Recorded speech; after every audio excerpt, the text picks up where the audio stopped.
Y hemos dicho que las enfermedades cutáneas se dividen en grandes capítulos, ¿no es cierto? Dependiendo especialmente de la fisiopatología de la enfermedad o de la fisiopatogenia. En primer lugar, y eso corresponde al primer capítulo, hemos hablado de las enfermedades infecciosas. Luego vamos a hablar de las enfermedades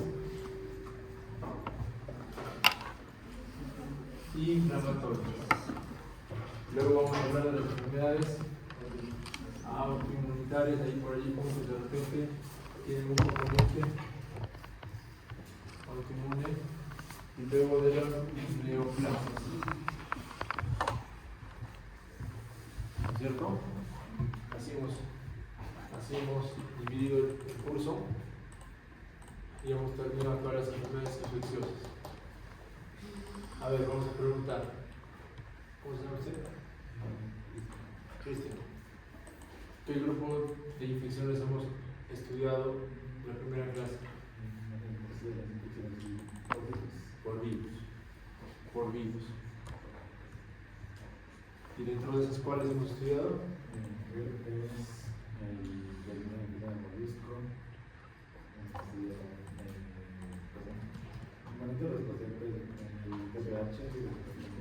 Herpes virus, herpes humano. Virus, herpes humano. Luego hemos hablado VPH, virus del papiloma humano, y hemos visto los pocos virus. ¿De acuerdo? Luego, infecciones bacterianas. Y hemos hablado especialmente de esos son bacterias de tipo gram positivos. Gram positivos.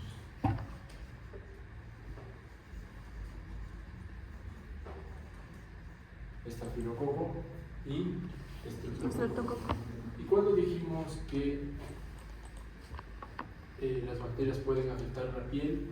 Hemos hecho un énfasis especial en la estructura del sistema tegumentario, ¿no es cierto? Hemos dicho que el sistema tegumentario está formado por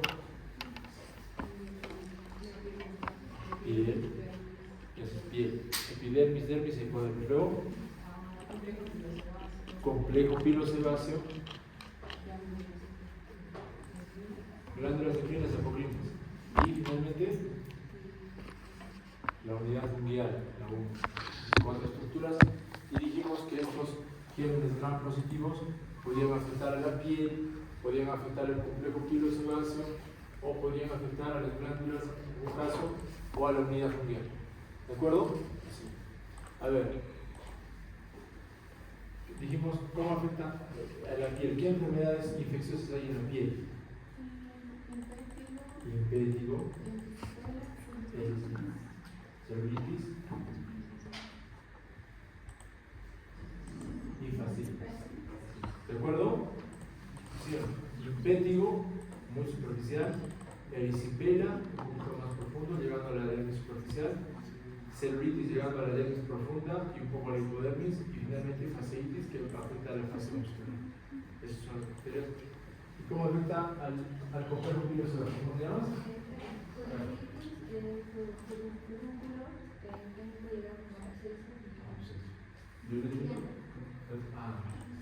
El ángulo se maneja así, puede afectar al folículo pilosebáceo, al complejo pilosebáceo. Claro, acá estamos molestando. ¿Ustedes creen que yo solo voy a venir acá a hablar? No, señor, tiene que estar así, nervioso. Ahorita pregunta, doctor. A ver, una pregunta. Ya, toca glándulas. ¿A la glándula puede afectar la condición bacteriana? A ver, dime qué enfermedad puede afectar. Bromidrosis. Muy bien, la bromidrosis es una. En realidad no se afecta directamente a la bacteria, sino hay un sobrecrecimiento bacteriano. Brom, ¿qué significa? Hidrosis, ¿qué es hidrosis? ¿Qué es hidrosis? Sudoración. Y brom,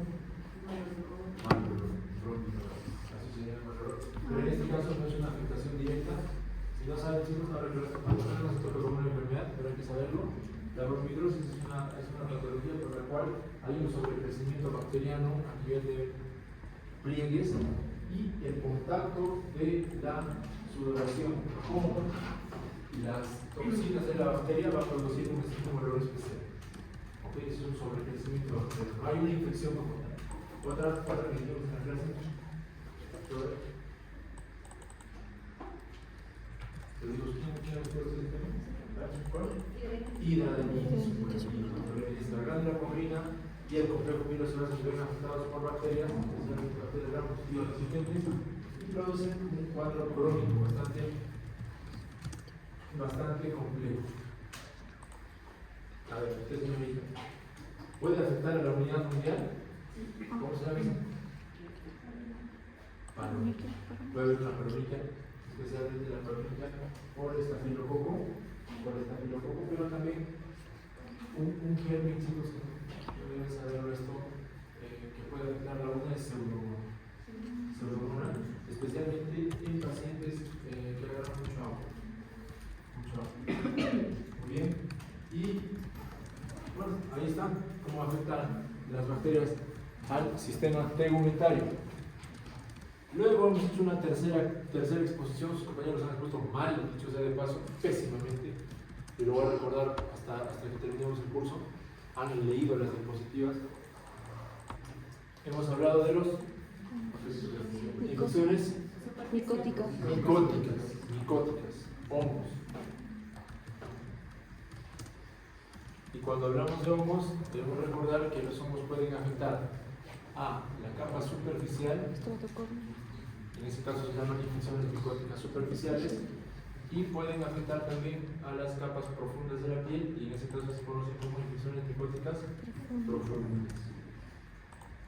Esto no quita que los hongos también puedan tener la misma afectación que las bacterias gram positivas en cuanto a estructura.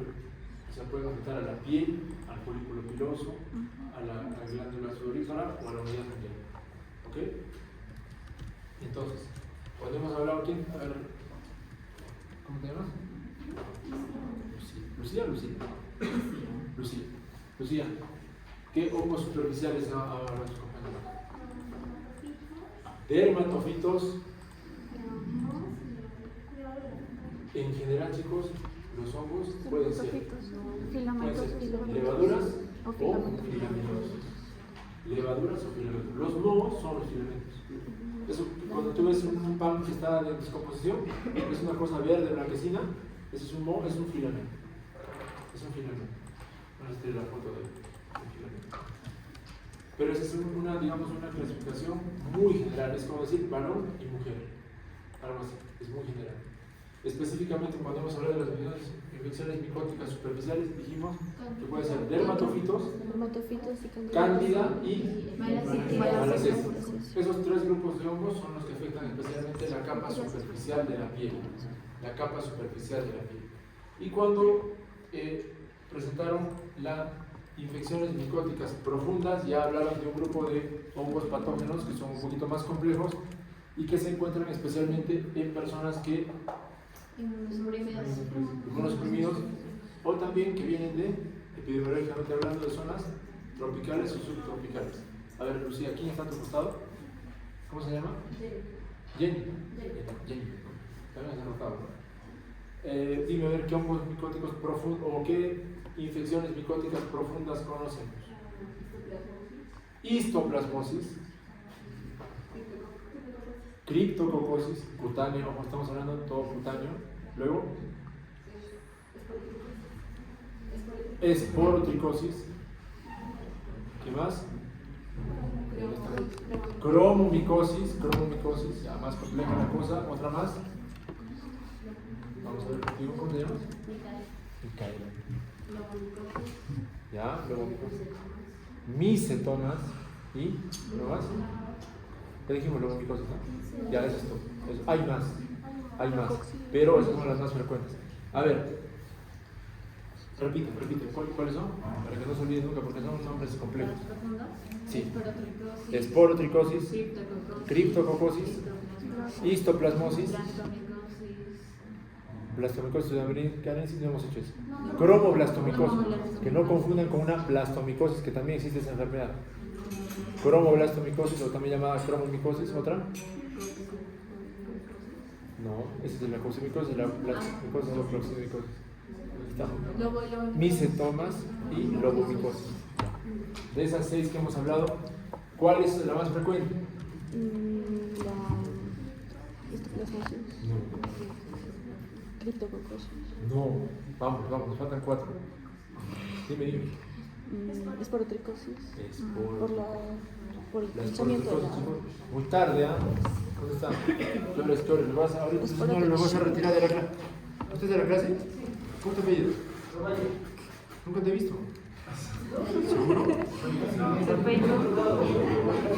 ¿Ha rotado? ¿Ha rotado conmigo? No, soy público. Pero, a ver, ¿tú eres alguna acá o no? No sé si se ve como...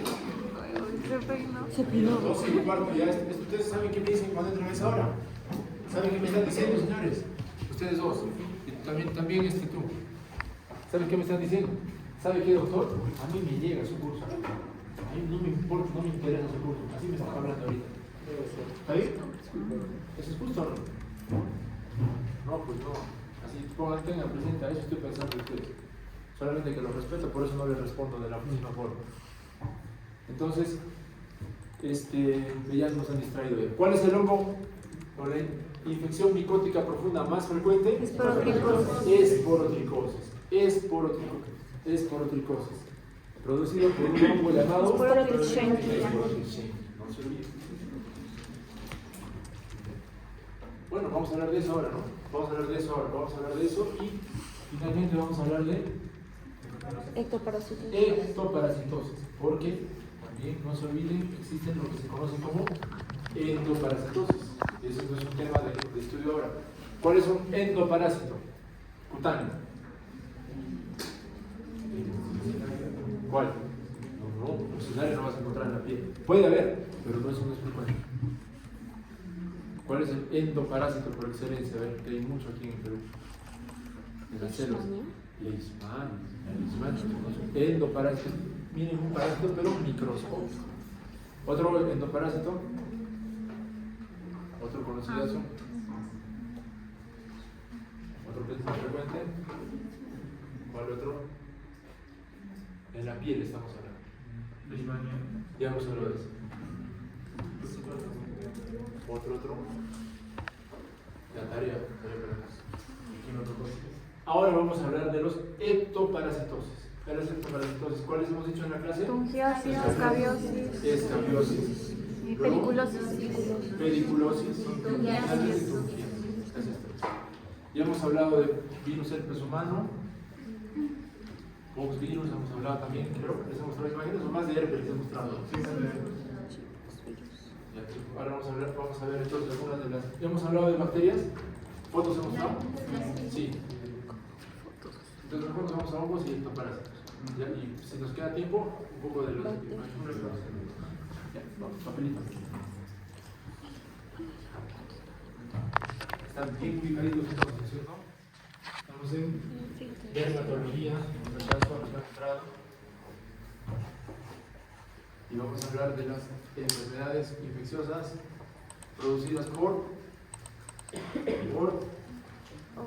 hongos. Bien lo dijo su compañera, existen dos tipos de estructuras micóticas, las levaduriformes y las filamentosas. Pero también pueden haber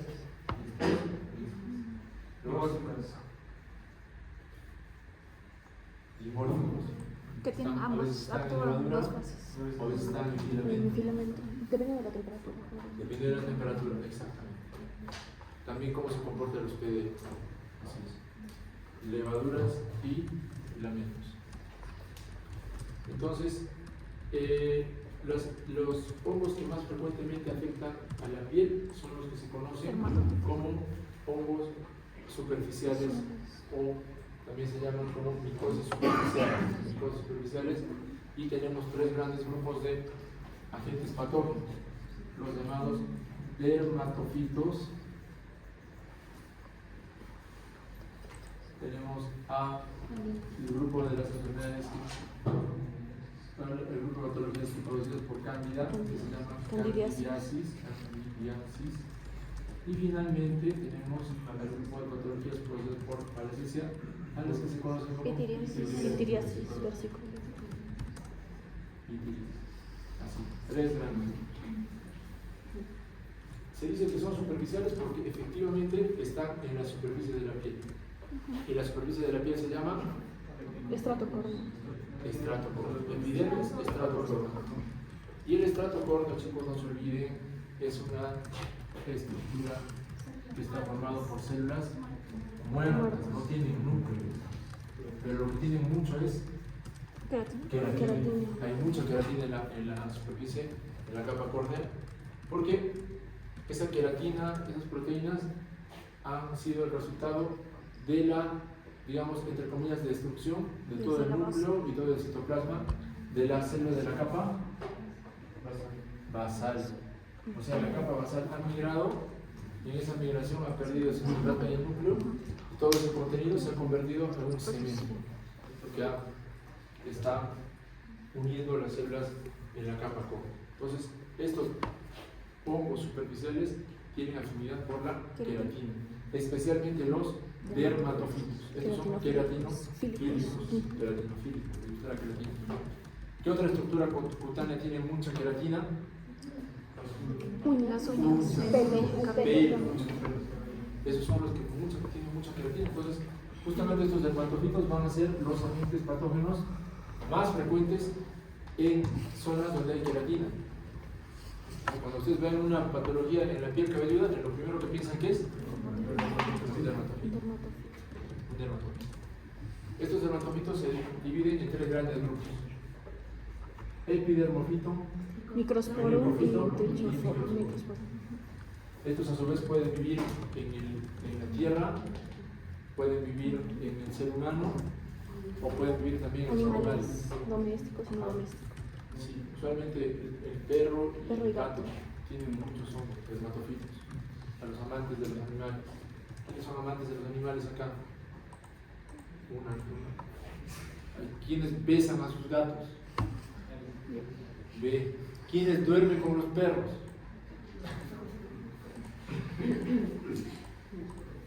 Están en riesgo de contagiarse con hongos dermatofíticos. Entonces, los hongos queratinofílicos, ¿ok? Pueden dividirse por la especie en epidermofitos, microfito o microsporum. Chicos, estos afectan cualquier estructura del sistema tegumentario, desde la cabeza hasta el pie. Cuando afecta el cabello, tiña la piel. Claro, los dermatofitos son los comúnmente llamados como tiñas. Los dermatofitos son los que producen las tiñas famosas.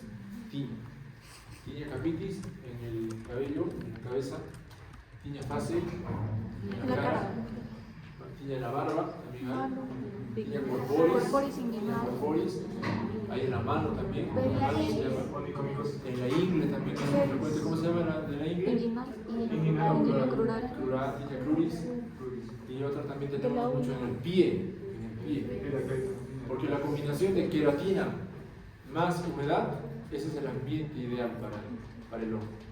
En el cabello hay humedad, hay calorcito y también hay queratina, entonces frecuentemente va a crecer ahí.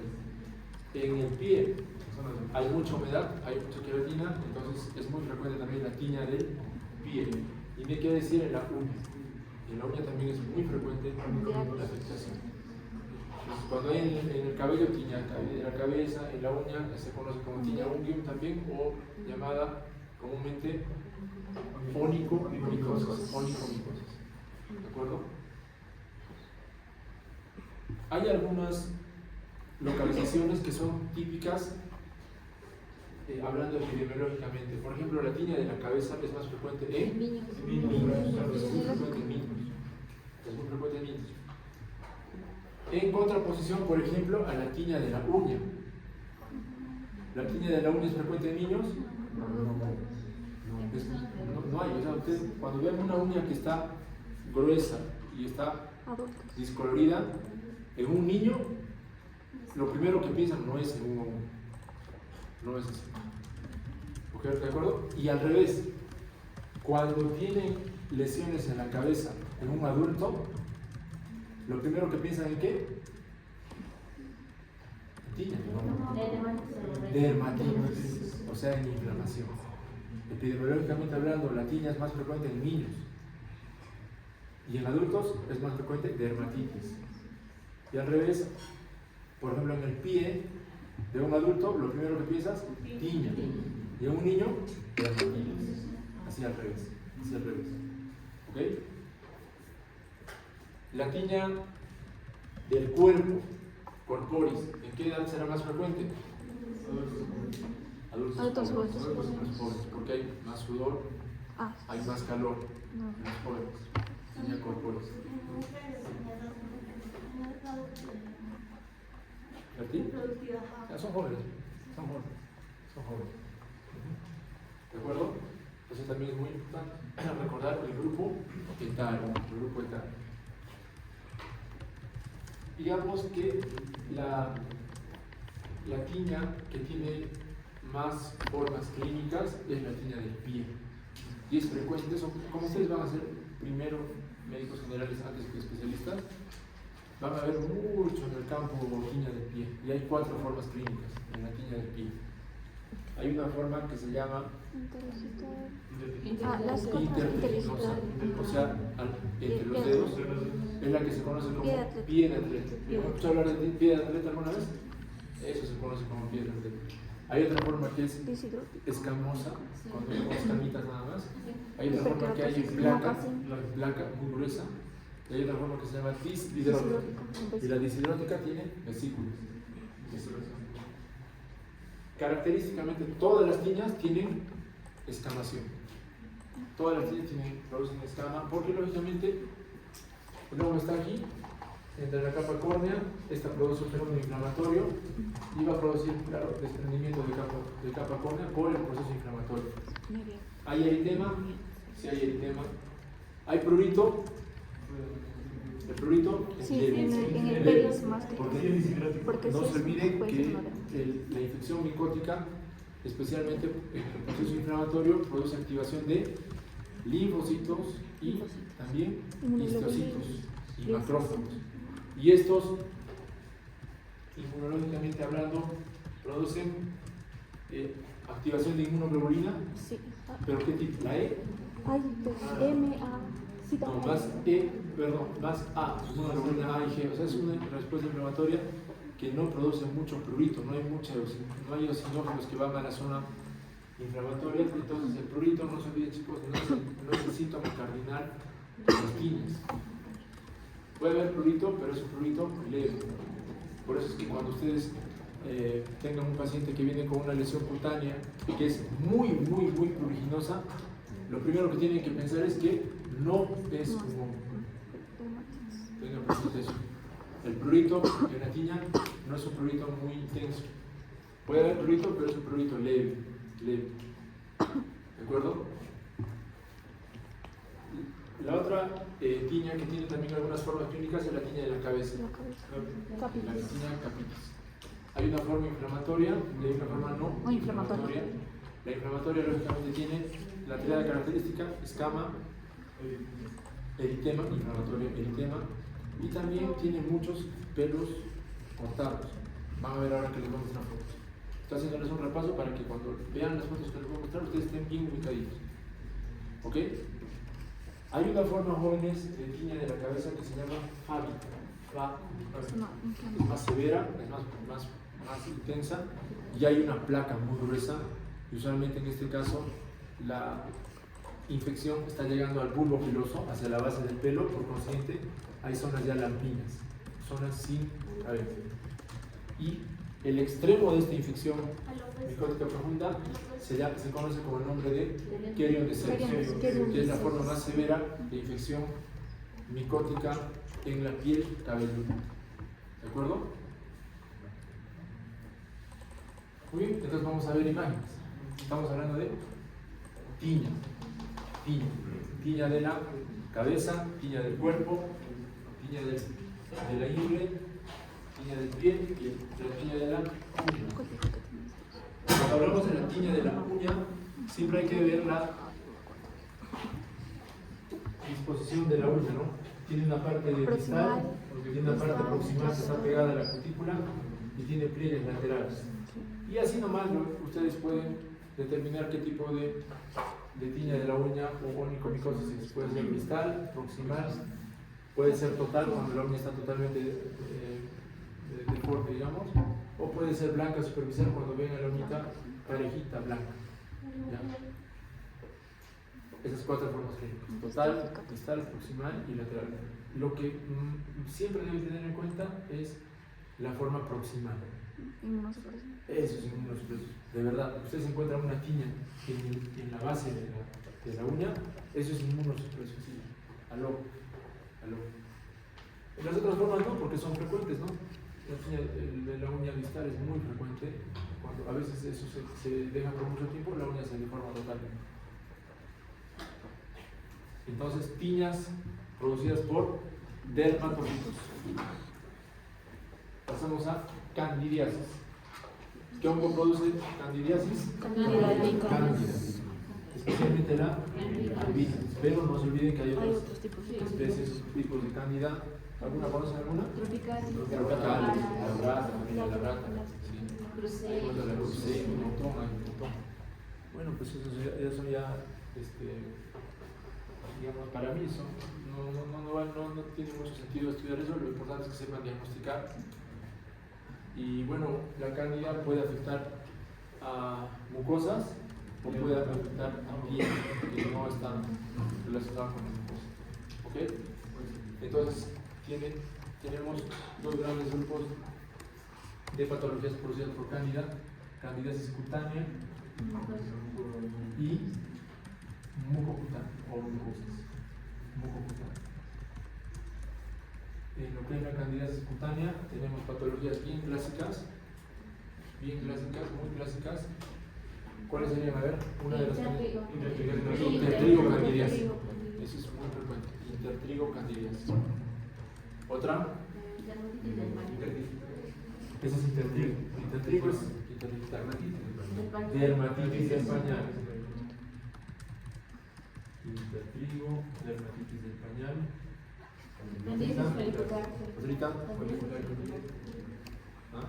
Foliculitis. Candidiasis. ¿Hay? Sí existe. ¿Otra? No, ese está mucocutáneo. Ese es mucocutáneo. En la uña hay candida. Puede haber onicomicosis también. O también puede haber paroniquia candidiasis. Y cuando hablamos de candidiasis mucocutánea, en primer lugar, mucosa oral. Y en la mucosa oral tenemos cuatro formas clínicas. ¿Cuál es la forma más frecuente? La munilesia oral, o también llamada muget oral. Otra forma clínica de la cándida en boca, atrófica. Eso es lo que produce la glositis candidiásica, la lengua totalmente roja y depapilada. Glositis candidiásica. Otra, leucoplaquia va con la moniliasis. Keilitis candidiásica. Algunos han visto, chicos, hay personas que tienen en la comisura labial una fisura o se pone rojito. Eso puede ser por cándida, pero no es la única causa. Pero produce también. Entonces, candidiasis mucocutánea oral, ¿no? Con sus cuatro formas clínicas: membranosa, o moniliasis, o muget, atrófica, con glositis, keilitis candidiásica en las comisuras, y la otra forma, hay una forma ulcerativa. Puede producir, lógicamente, para que ocurran estas cuatro condiciones, el estado de inmunológico del paciente tiene que ser deficiente totalmente. ¿Qué otra mucosa tenemos?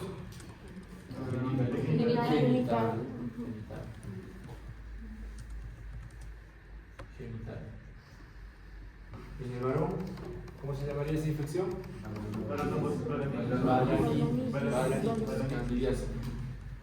Balanitis candidiásica. ¿Y en la mujer? Vaginitis. No es igual a vaginosis. vaginitis, vaginitis candidiásica. Dicho sea de paso, muy frecuente, más que antes, muy frecuente en las vaginitis bacterianas en señoritas. Y ojo que esto no se relaciona. En el varón sí suele ser por contacto sexual casi siempre, pero en la mujer no necesariamente. Hay que recordar que Cándida puede estar en el 40% de pacientes sanos como parte de la microbioma normal, tanto en mucosa oral como en mucosa genital, pero no se comporta como un patógeno, sino es parte de la microbioma. ¿De acuerdo? En algún momento que el sistema inmunológico se deprime, entonces pasa a ser de un hongo del microbioma, se convierte en un patógeno oportunista. ¿De acuerdo? Así es. Eso es candidiasis. Y finalmente, pitiriasis. ¿Qué hongo se relaciona con la pitiriasis? Malacesia, a diferencia de los dermatofilos. Y cándida, otra cosa. ¿Cuál es el nicho ecológico de la cándida? ¿Qué ambiente es propicio para la cándida? La humedad. Por eso va a encontrar siempre pliegues, En cambio, malacesia, ¿qué característica tiene? Es un lipofílico, que es el sebo, la grasa. El sebo. Entonces vamos a encontrarlo especialmente en cabello, cara, una saborreca, tórax anterior, en la axila no hay mucho sebo. Hay más glándulas sudoríparas. Así es.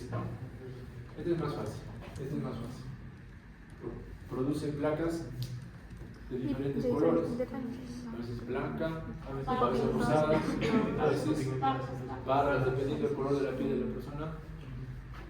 Usualmente las personas que tienen fototipo alto, fototipo 1 o 2 que son claritos, las manchas son de color rojo o a veces son marrones. En los pacientes que tienen un fototipo un poquito mayor, que son pacientes de fototipo 4, así, la mancha es generalmente un poco blanquecina. ¿Ya? Y eso lo vamos a ver en las imágenes. Entonces, micosis superficial. ¿Ya? Ya, y paramos entonces esto y vamos con las imágenes que más tenemos. Porque se ve todo el tiempo se ve micosis superficiales. Podemos poner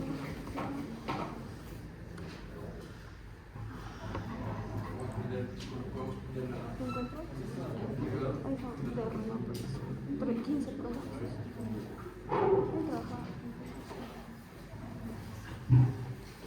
Vamos a ver.